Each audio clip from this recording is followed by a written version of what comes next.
Tech Talk with Matthew Dickerson. Matthew Dickerson. Tech Talk. Sit back and relax. It's time to talk technology. Hello, Christmas cruisers. Climb on through the tinsel and tiptoe through the clumsily wrapped gifts strewn all over the floor.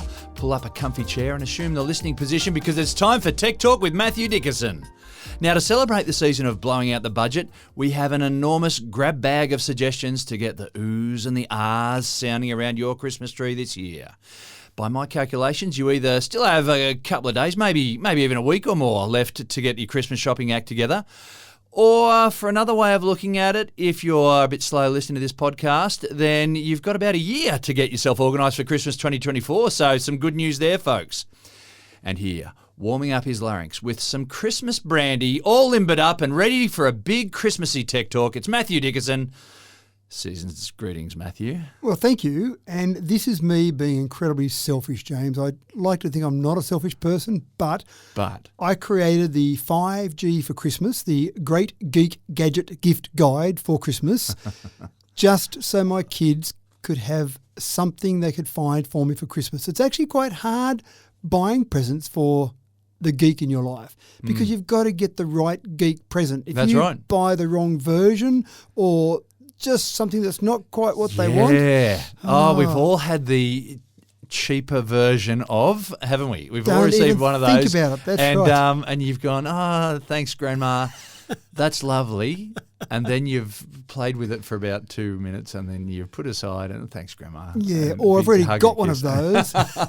So what I've done with this one is I've worked out 20 different geeky type presents, and I've tried to put a bit of variety in there, but basically to my kids and my darling wife, who I know listen to this podcast every week, just pick your present from one of these things. I've basically picked out things. Or pick all of them. Well, I'm hoping amongst the children and wife there'll be enough to cover all of them, but go through, pick out these. All of these things I don't have at this stage, and all of these things I could live with. So go out there and pick your things there. I apologise for the selfishness of this, but hopefully this applies to our listeners, to someone that's the geek in their life. Most of these things I'm sure would be attractive to I'm just the geek. picturing you using some of these, knowing what's coming up. That's going to be awesome, mate. I want photos. Photos or it didn't happen. All 20 might be a challenge. All 20 at the same time might be a challenge, definitely. So we'll see how we go. That'd be fantastic. That'd be a photo. That'd be it. All right, folks, pens ready?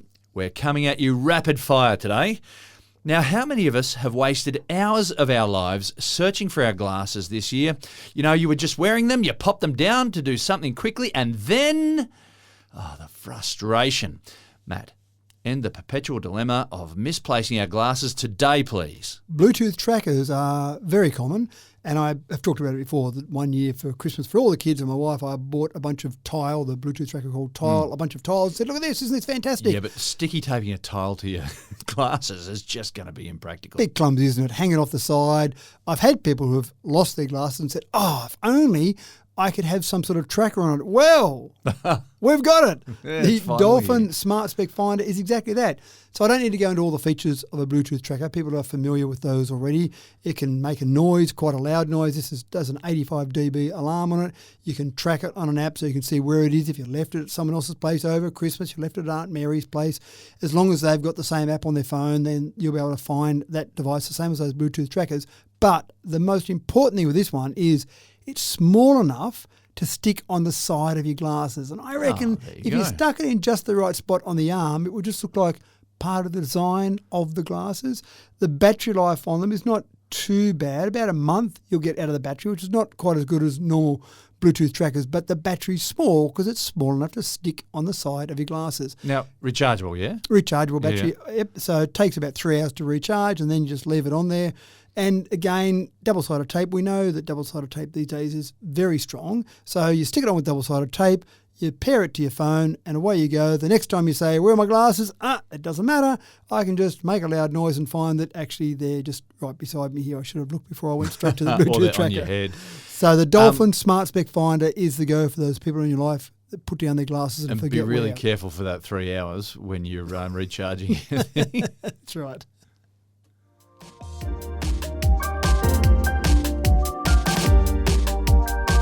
Now, here's one to get you into a load of trouble shortly before Christmas lunch. Magic trick sets always bring some extra entertainment to Christmas morning, albeit fairly short-lived. Mums and dads, we've all been there, of course. Now, well, there is a magic trick that hasn't appeared under the tree before until now. Behold, novice magicians, it's the wearable Pyro mini Fireshooter. It's sure to wow everyone in the emergency ward. Matt, this will spark up your magic career for sure. I haven't checked on the legality of these in Australia. No, they're probably well and truly available in the States, but whether or not you're going to be shooting fire at Christmas from your wrists. What could go wrong? What could go wrong? I mean, it's given the fact that firecrackers are illegal in Australia, it's probably And not. you're getting one of these, aren't you? Because one of the kids is going to buy one. Well, I would hope so. It's actually looks like a watch that you would wear on the inside of your wrist rather than the outside of your wrist. Charges up via USB, can do 600 shots when it's fully charged, and you load up specially treated tissue paper and you'll get 120 shots out of that tissue paper. Tiny bit of lighter fluid. Well, I actually thought it might have used some sort of butane or something initially, but it doesn't. It uses, it's called flash paper, flash cotton or flash paper. Magicians use that a lot. So it's basically dipped in something that's highly flammable and then it basically catches on fire, but that's so thin it just disappears into thin air. So it sounds pretty cool. Yeah. Hang around the kitchen table at Christmas time and say, should we light the candles? Hold on. Poof. Pass me the salt, please. Yes, and while we're at it, poof. Yeah. It sounds like a lot of fun, but I actually think about the technology we've got now. Yeah. If we went back 100 years in time and we went on stage as a magician, Oh, just using technology, we would be magic. We could turn on a TV from the other side of the room. yeah, Wow. we can have a TV. Well, we can make pictures appear on a screen magically, and we could change those pictures magically from the other side of the room. Yeah. So the technology we've got, if you went back, it would just be like, this person is a magician, quick burn them at the stake because look at the magic they're doing. Anyway, the Pyro Mini Fireshooter does sound like something that's cool. And a lot of geeks I know, they do think they're a bit of a magician. They do think they're a bit magical in what they can do. That's the realm of the magician, isn't it? Indeed.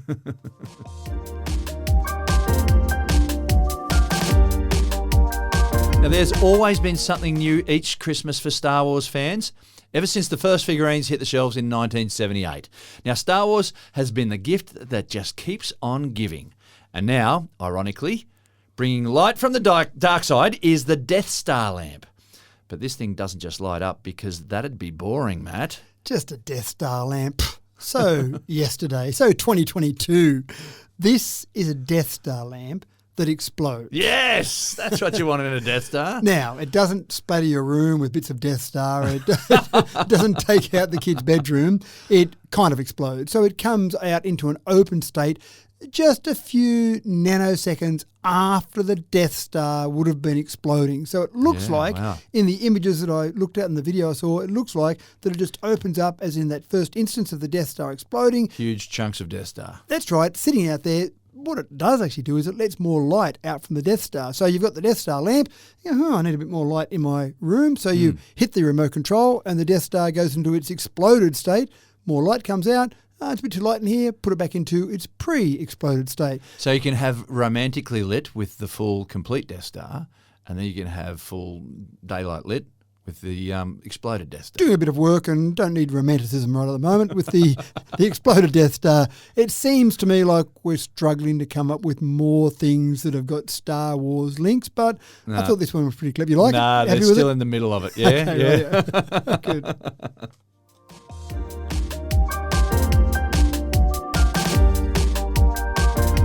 Now, for the handyman who already has everything comes the digital tape measure. You heard it, folks. Tape measures have gone digital. It's a tape measure, but it's digital. For those times when millimeters really count, Matt. Well, I've actually got two ways I measure things electronically. I can use my phone and just draw a point from one point to another to use that. And that's quite a convenient tool when you're just somewhere, you don't have a tape measure with you. But I also use a little device that uses some ultrasonic sounds to actually measure something. Yeah. You've got to have a fairly constrained environment so you can put it hard against one surface, it bounces out a signal against the other surface and gives you an accurate reading. So I like that one as well. But this one, I love the idea it combines the old and the new. It looks like a normal tape measure. Yep. You pull out a normal yellow. They're always yellow. I don't know why they're always yellow. What's but with that? It's you pull international out- convention. It must be. Someone said yellow, it must be. So you pull out the normal yellow measurement. It's got imperial. I hate the fact it's got imperial on it still, but it's got imperial. Still, I got to sell it in America. They do, exactly right, and metric on there. And the whole reason this was created by the inventor of this was because in America, he was an American, he struggled when he was trying to work out different measurements in imperial and metric, because he'd read some things and they were measured in imperial and other ones in metric, and he'd grown up with imperial measurements and always struggled with the conversion. Oh, this is a pain. What's that one there? How do I read that again? It's metric. It's pretty easy. But anyway, he struggled with that. So this particular tape measure just has a digital readout, and when you pull it out, you can set it to be imperial or metric measurements, so you don't have to think about it. You just pull it out and go, oh, that's just telling me it's 722 millimetres or 7 metres or whatever it might be in terms of the metric measurements you want. But then that didn't sound like quite enough to sell a tape measure. Then he said, well, one of the things you're commonly doing is you're measuring from there to there because you're going to hang something on the wall.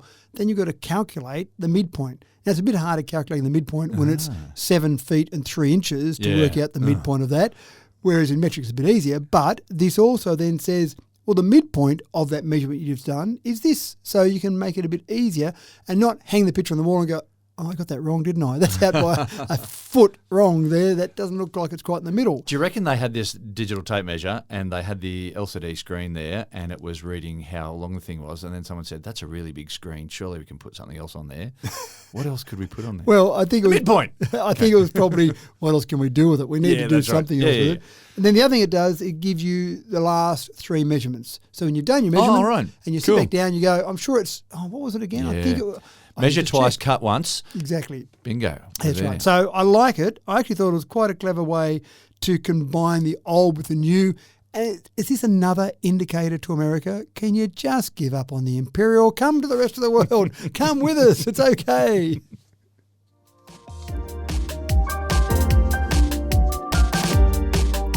Now, portable keyboards are super handy and I love them. They're either large enough to be comfortable, but they take up an awkward amount of space in your bag, or they're small enough to fit easily in a bag, but difficult for clumsy big hands to navigate efficiently. Matt, a virtual keyboard is going to solve all of this. An astonishingly accurate virtual laser keyboard, in fact, from ASG. Now, I do travel with an extra keyboard because I find sometimes you sit in your motel room and you're there for a few days and I just feel like my hands get a bit... Is it a pokey little one? It's actually an embarrassingly large one. Yeah, see, I need an embarrassingly large one. Yeah. I use an ergonomic one on my normal office environment. Yeah. I don't travel with one that big, but I do travel with a full-size one, and when I put it in my backpack with my computer stuff in there, it's a bit embarrassing because you've got to pull it out at security and you pull out your computer and you pull out this keyboard and you can see people looking at you going, your doesn't your keyboard in your notebook work? Like, it's just a bit embarrassing. I've tried the foldable keyboards and I've tried the rollable keyboards, but both of them seem basically the same as a keyboard on my notebook, so why bother? They seem a bit pokey. So I do travel the fairly large one, but I love the idea of this because I could travel something much smaller. The actual unit itself is fairly small. You sit it on the desk and it projects a full-size keyboard onto the desk in front of you. Now, one of the issues I have in motels, any motel owners out there, please take note, sometimes you've got glass on the top of the desk in a motel. Yeah. So a mouse that uses a laser signal, which most of them do, goes straight through the glass, no use. So you've got to find something to put it on.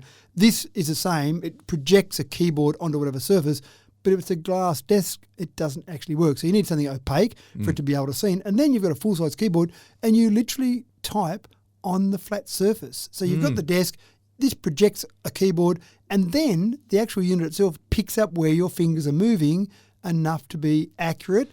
Now, I've got a problem with that because I like the feel of the buttons. You don't have the feel of the buttons. I do. And no, what's I get that H word? That haptic. A haptic, yeah. That haptic sensory feeling. I get that, and I did wonder about that myself, but I just wondered whether it was small enough to pack in there. You're not embarrassed when you go through security, but it still gives you a full-size keyboard, and it's rapid enough to do 350 characters per minute. Oh, wow. So that's probably around about, say, 80 words per minute, and for most touch typers that aren't experts, they can do 80 to 100 words per minute. Sounds about me. Yeah, that sounds about reasonable. So it sounds like it's good. Supports Bluetooth 3.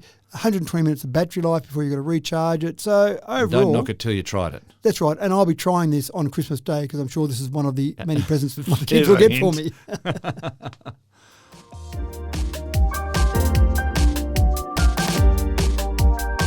Snoring is one of those perpetual agonies that partners have to continually work through just to get a good night's sleep for themselves. Well, here's a clever gift idea for anyone who sleeps next to a lumberjack. Matt, bring on the sweet dreams with the Sleep Connection wristband. Sorry, that's just connection once. The Sleep Connection wristband. I'll say that again. I'm just realising I'm going to have trouble using all 20 at the same time, aren't I? Given the fact that some of these rely on me being asleep, some rely on me typing on a keyboard, shooting out fireballs while I'm typing on the keyboard. All sorts of videos coming out from your Christmas Day. This one is applicable to me because I do snore, and my wife tells me I snore. Of course, I don't think I do because I don't hear myself snoring because I'm asleep when I'm doing it. But she's very nice. She's very helpful in using a gentle knee in the middle of the back to stop my snoring. Just something to get you to move. Pardon me, something to get you to move. Yeah, that's right. Yeah, and it's very good of her just to stop my snoring in case there's a problem with my snoring. This sounds like a much better idea. It effectively looks like a watch, and the watch is sitting there listening away for just the beginning of your snoring, not the good, deep lumberjack snoring as you describe it, just that beginning. And what it does then, it just gives you a slight vibration through your wrist to just disturb you a little bit gentler than the knee in the back. Yeah, I'm just wondering if you don't respond to that, is there a next level? It does. It keeps increasing. So if it keeps hearing you snore, it'll basically increase the vibration. I don't think it gets to the stage where it makes noise. Where you get tasered. Yeah, that's right. It starts bringing electric shocks through your wrist. So it does kind of wake you up a little bit, but not enough to fully wake you up. You are disturbed, you roll around, move around a little bit, and then you keep sleeping, and hopefully your partner beside you doesn't need to actually use a knee or maybe a pillow over your head or anything like that to just get you out of that snoring scenario. So good tip out there for those snorers. Yeah.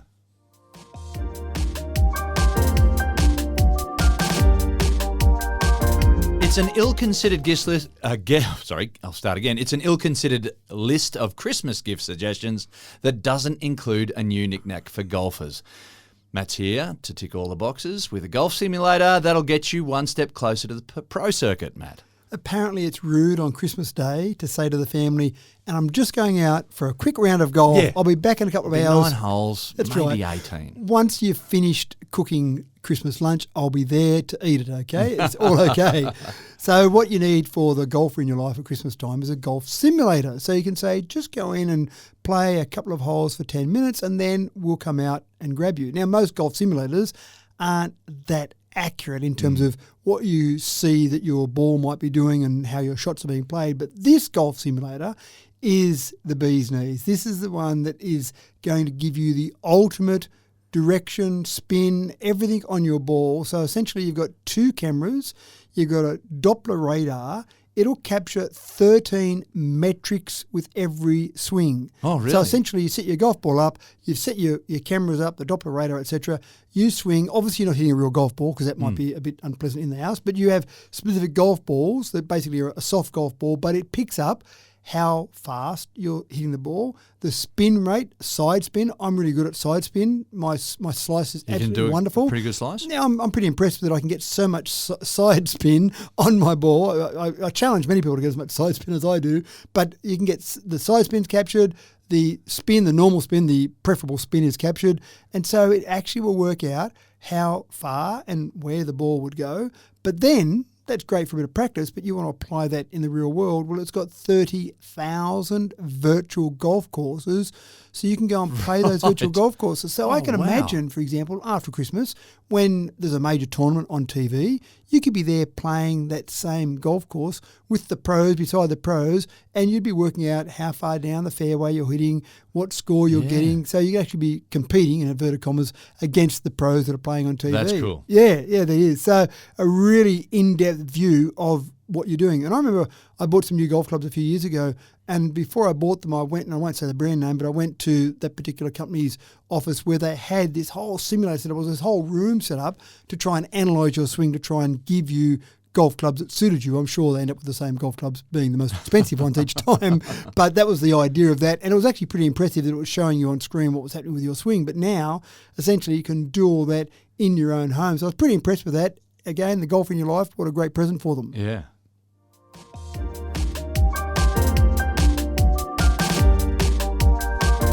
What would Christmas be if it weren't for those quirky little gifts that get everyone else in the room asking, what was that? Well, the Hajimari Boomerang ball will turn heads as it zips around people's heads in the busy lounge room. Matt, this nifty little gadget is bound to get the kids off their screens. It is actually. I watched some videos of this one and it's cool. A little ball that hovers above your hand or whatever, yeah? Well, yeah, it does a few things. And I learned to throw a boomerang because I had to teach some people in Japan how to throw a boomerang, which was kind of the blind leading the blind to a certain extent. Oh, right, okay. But the boomerang, the trick of the boomerang, the real boomerang, is all about the wind direction. So you think it's a real technique or art in throwing the boomerang, but really what you've got to do is throw it with the wind essentially coming back into you, so it just basically blows the boomerang back to you, essentially. So that's the science. But this little thing here, they call it a boomerang ball because it does come back to you. You can throw it, literally stand there and throw it out, and it goes out, it hovers out, and then comes back to you. You don't need to be on an app to drive it. It's kind of like a drone, but you're not driving it via an app, you just throw it. You can then set it up in a different mode to throw it from me to you and throw it back and forth. But the thing I loved about it was just this whole idea that you just hold it in your hand and then you let go of it. It just stays hovering there, or you throw it a little bit, or you throw it a lot, and it just keeps coming back to you. So I just thought it was fantastic. I want one of these for the dog because my dog isn't great at bringing it back to me. This one obviously goes up in the air, but I want one on the ground because my silly dog, when you throw the ball out there, it races out, picks it up, and then it goes and stops 3 meters away from you and lets it go. And you go, just back to me. Do you understand the game here, dog? It's to bring it back to me. Meanwhile, the dog's laughing, saying, I bet he comes and gets it. He thinks the game's me to pick it up from them. But it's pretty cool. Done about 10 minutes of playtime on a charge. It takes about 25 minutes to charge up again. So you're right. What could go wrong around the Christmas house? Throwing this around, going, hey, go through the door there, James. I'll throw it to you. I'm sure it won't break anything along the way. We're hoping there's not too much inertia there. No, that's right. Well, you're right. It is pretty light, so it probably won't break large things, but small things I'm sure I can manage to knock off a shelf somewhere. So yeah, the poorly Hajimari balanced things, anyone's game. Yeah, exactly right. Hajimari Boomerang ball. I thought that was a pretty cool present.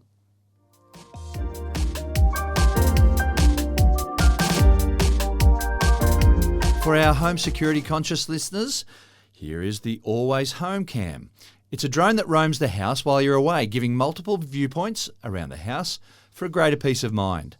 Matt, you can really relax into your Christmas holidays with this little sentry working for you. Well, I thought of exactly that. You go away at Christmas time and you think, oh, gee, I hope no one breaks in and steals my nice new boomerang ball that I've just got and left it at home. So this is actually quite a good little home security system. One of the things with home security systems is that people want to put more cameras around. That's great. You cover more parts of the house, but of course they cost money and you don't want to go into everywhere. You don't want to put the cameras in the bedrooms, for example. So you put them out in the main rooms, but when you're away, people can break into anywhere. And if you're going to break in somewhere, you break into bedrooms because, there's going to be no cameras in there. You can program this to basically pick up from its dock and then do some different paths around the house. You can program it up to 50 different flight paths. So you could say, right, flight path 1, go down into the bedrooms. Flight path 2, go down the main area. Basically different areas of the house. So you're away and it's basically doing these random little fly arounds in the house. And of course you can connect to it remotely and say, right, go for a fly. I'll drive you to go down to this particular area of the house and have a look. It just gives you that peace of mind. And if something does happen, you're a thief and you look up and you go, there seems to be a drone flying around there above me.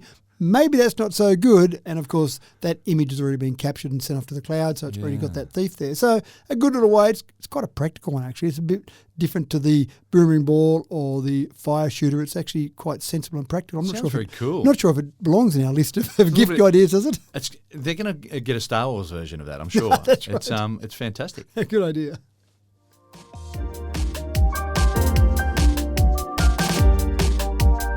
Unwind from the troubles of the day with a pair of SmartGoggles. They're an innovative eye mask that'll have you washing away your stress with a host of relaxation-inducing features, all in the one headset, Matt. Yeah, I'm not convinced. Right. I've read the marketing hype and it says it does wonderful things, but I want to see the science on this. I want to see what it actually does. Okay. But if it works for you, then great. It's got vibration, massage, heat therapies. It's got 3 customizable modes: focus, smart relax, and sleep. So supposedly focus, if I'm about to go out and play a game of golf on my golf simulator and I want to get really pumped and focused, ready to go, then I put these smart goggles on and I say focus mode. But if I want to go to sleep, then I put it into sleep mode. The same goggles can put me into focus or sleep mode, or smart relax. Maybe that's just when I'm sitting there and at lunchtime at the cricket on Boxing Day and you just want to take a bit of a relaxation before you get ready for the afternoon session. So it sounds like they do a bit of everything, which worries me a little bit. You know what you're definitely getting for Christmas now? Definitely these. To test them out to see that's right. whether it's just a placebo effect. I mean, maybe they're quite nice. And you put something that covers your eyes. It gives you a little bit of a massage on the temple and your head. So maybe that's okay. It's a bit like someone... Soft music. Yeah, that's right. If someone massages your shoulders, I'm not sure if it does anything medically, but it feels nice. So fine, give it a go if you like. I'm just not saying there's a lot of medical proof that they actually make a difference there. But it'll look cool when you get them in your stocking. That's right.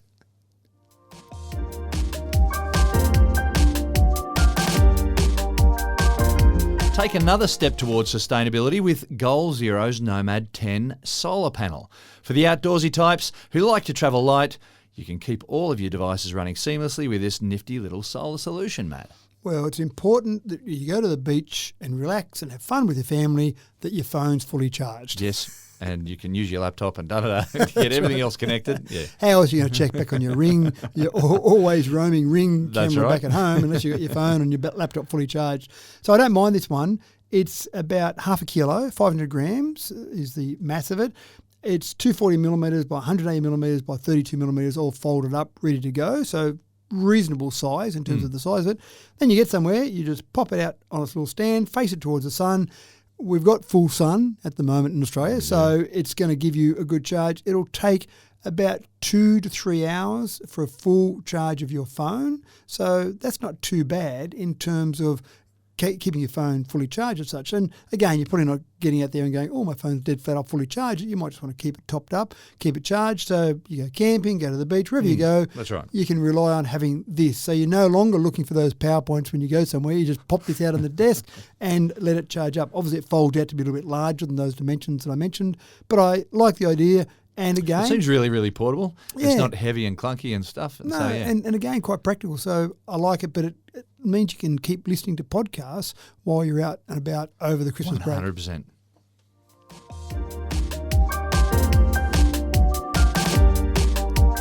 All right, folks, they've been in hibernation for 25 years, but children of the 90s will love bringing this sleeping giant of the toy world back to life. Ladies and gentlemen, we're reintroducing the classic Tamagotchi with 2024 cutting-edge tech. Matt, it's time for a new generation to get hooked. Exactly right. And they were hooked. My kids were hooked on them. Yeah, right. In fact, I remember one of my kids was traumatised because as punishment for something that she did that I wasn't impressed with, I had to take her Tamagotchi away from her. And she still talks about it now. And you killed it.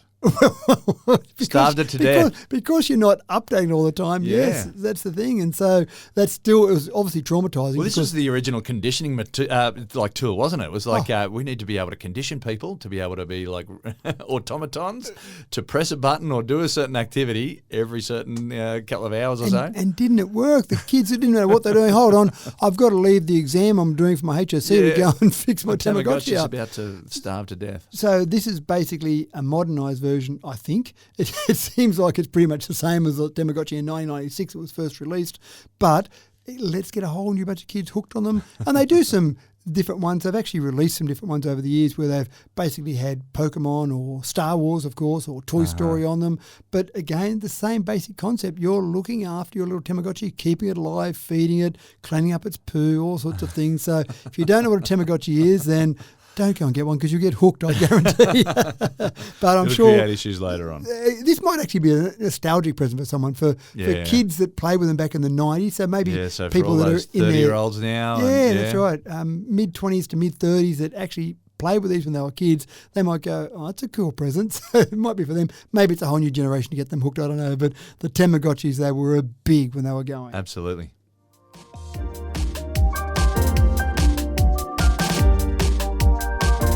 Early morning exercises, campers and hikers alike will know that not all headlamps are equal.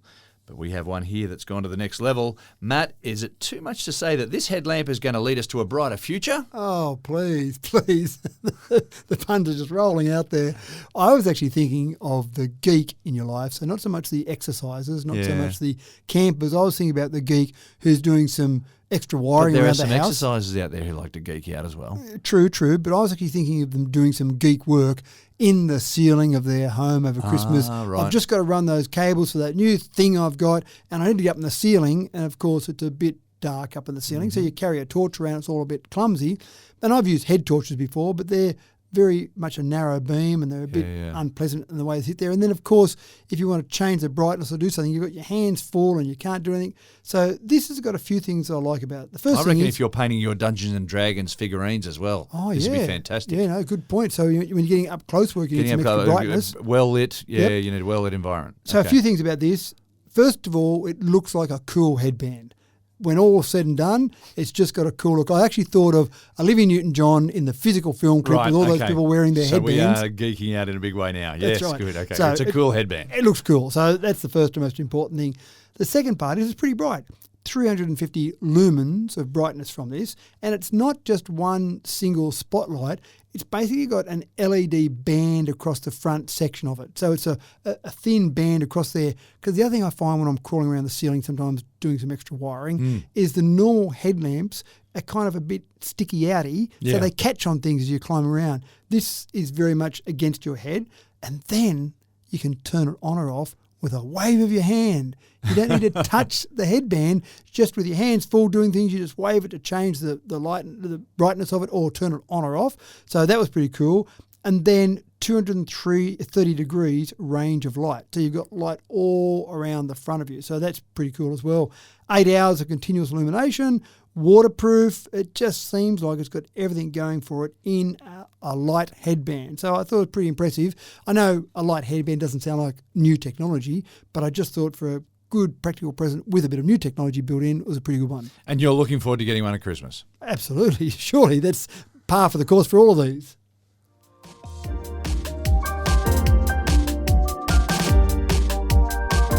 Stepping out and asserting some individuality is a big thing for young people. Well, here's a backpack that can make your very own, or you can make your very own with an LED pixel screen that you can drop your own designs onto, so that you can broadcast your individuality, your mood and your message to the whole world, the school, the workplace, whatever. Smushing high-tech and fashion together here, Matt. Tell us all about it. It's almost too practical to be so cool. It's actually quite a good backpack. It fits a 15-inch notebook in there.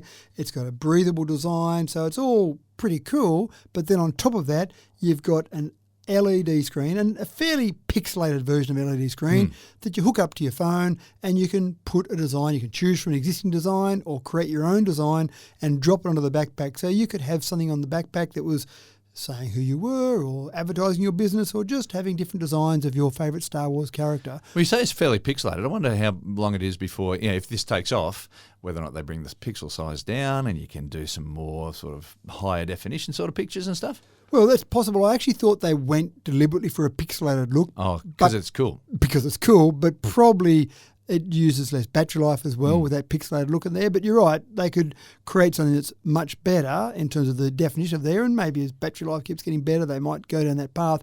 But I thought initially that was the look they were going for, with this highly pixelated look, just to be able to show your Tamagotchi character on there, for example, in its true form in that very pixelated look. So it's pretty cool. A Pixoo backpack, Pixoo backpack, I thought was a pretty cool little invention.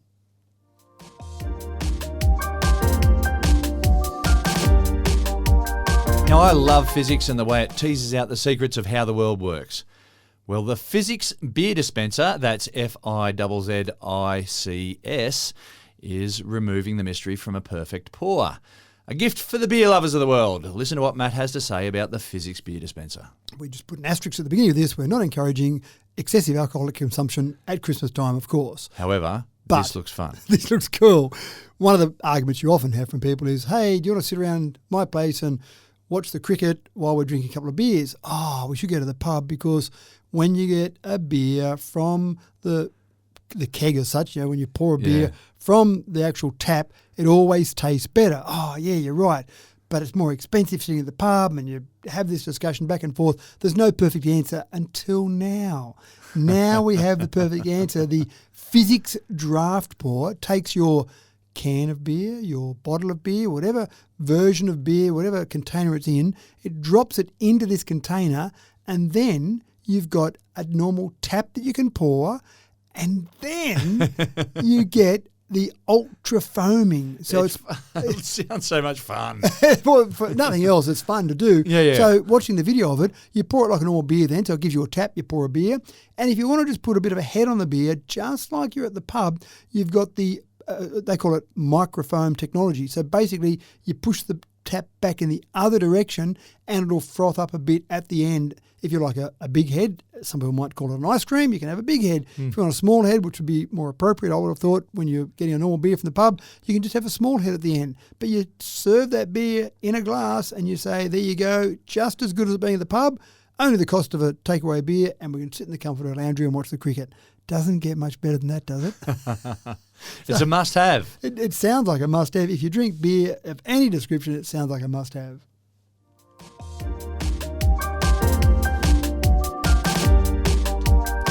All right, we got everyone covered here at Tech Talk. So here's something for the bird lovers out there in listener land.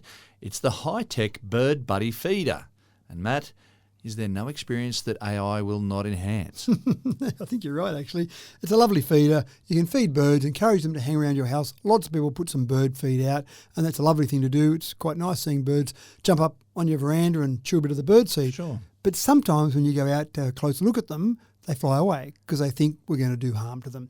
Well, this particular bird feeder allows you to look at them from wherever you might be, because the bird feeder, where the feed is, it's got a lovely high-definition camera right there that's designed to focus on something a few millimetres away. So that's the first thing you can do. You can look at the birds, capture videos, capture photos of them, but then, is that a rosella? I'm just not sure.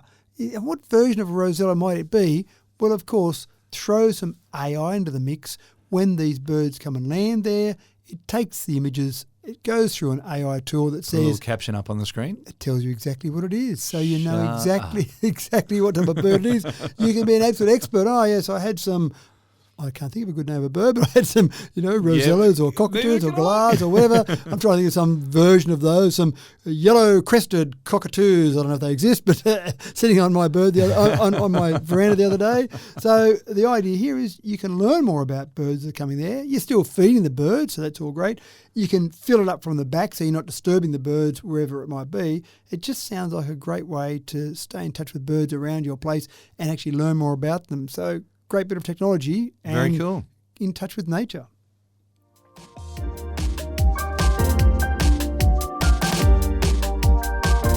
So we're all about the style here at Tech Talk, style and technology, and all in the form of sunglasses today. We have you covered all the way with Ray-Ban's Meta Smart Glasses. You can look cooler than the Fonz at Christmas in Milwaukee, and all with access to a hands-free camera and music dripping into your ears as well, Matt. Could you look cooler than the Fonz, though? That'd be hard, wouldn't it? Hey. As cool as the Fonz, maybe. I'm hard. I don't want to say cooler than the Fonz. I think. Well, I was just trying to talk it up, but now, okay. It's a tough gig, isn't it? Well, it's a high bar. It's a high bar, what we've said. Very high bar.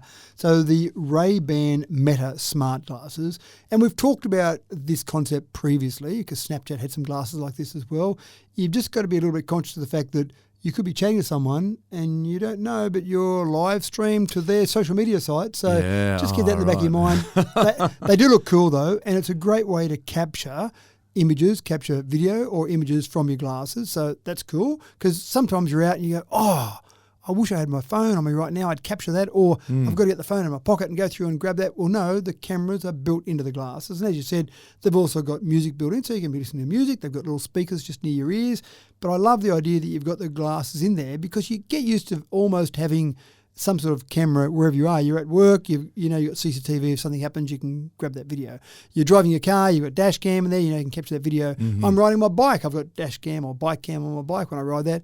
If I'm just walking through the streets, that's a bit annoying. I don't have dash cam covering everything. What about if something funny happens? I want to capture that. Well, you need the Ray-Ban Meta Smart Glasses. They're pretty cool. I've actually played with some. My son had some, or an early version of a beta version, I say meta version, not beta, a beta version of these for a while, and they're pretty cool to play with, but I still just wonder whether if someone worked out you were wearing them, whether they go, are you filming me right now? Yeah. I'm a bit nervous about that. I'm not talking to you and take those sunglasses off. That's right. Yeah, I'm not going to talk about your friends anyway until you take those sunglasses off.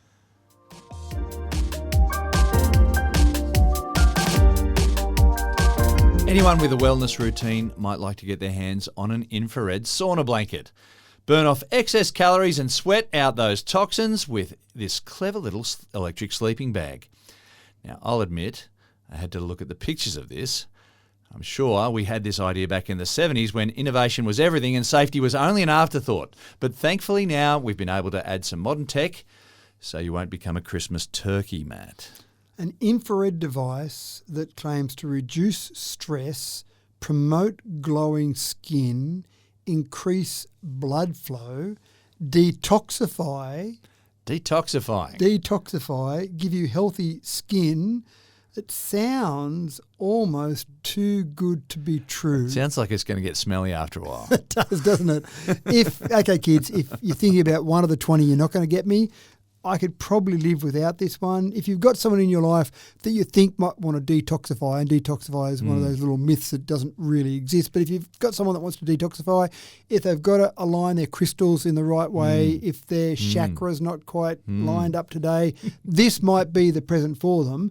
It sounds interesting. I'm sure they sell them. It sounded just like an electric sleeping bag, though, It does, which we would have doesn't had it? in the 70s until a bunch of people died or were horrifically scarred. Exactly. And then Christmas in Australia, having a heated sleeping bag, probably not that necessary. Yeah. Maybe overseas you might need this, or maybe you're buying it early for someone who might be having winter in Australia. But it sounds interesting. I don't know that I'm going to support the medical claims it has. But again, it's one of those things, if it makes you feel bad by getting into a water-resistant polyurethane heated skin, then go for it, folks. The higher dose infrared sauna blanket is what you need, but I'm okay if I don't get one of these.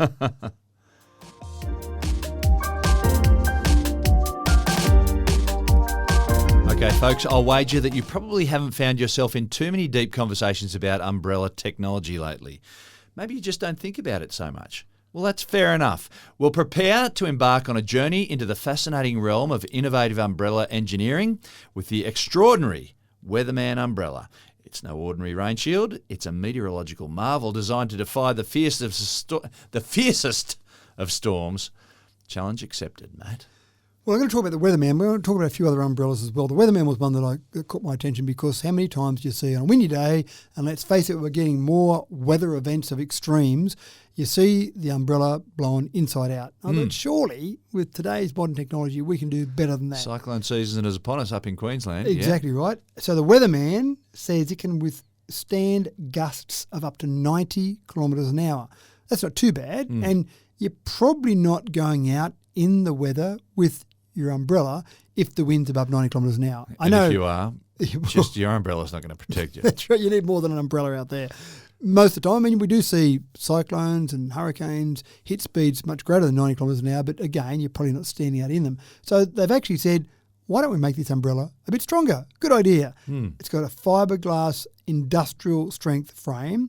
It's got a material that's a quick drying water repellent fabric, a little bit like you might have with swimming costumes in racing costumes that are water repellent fabric. So that's all fantastic. No technology built into this one, but it's just a strong umbrella. But there are also a number of umbrellas that I've looked at that have some pretty cool technology built in. One of my favourites is one that actually has different light colours on the handle depending on the forecast. So when you're walking out at the beginning of the day, you look at your umbrella, oh, it's lit up red. I better take it because obviously the forecast today is for rain. If it's any other colour, then it's got different variations. That's pretty clever. Yeah, it is pretty clever. So that umbrella hooks up to your Wi-Fi in your house and uses an app to basically change the colour depending on the likely forecast. And again, if you're really nervous about things, it can be a different colour, which might be, say, 50% chance of rain. Oh, no, I'm going to risk it today. Don't worry about it. Oh, I don't like the rain, so I'm going to take it with me. So you've got those different variations. So there's different ones like that. You've got some other ones that will actually project an image up to the inside of your umbrella. So there's a whole range of cool technological umbrellas out there. But before all of that, you need one that actually stays in its shape. That's right. And as soon as it inverts itself, it's an X umbrella. It's right. It's a thing you're carrying.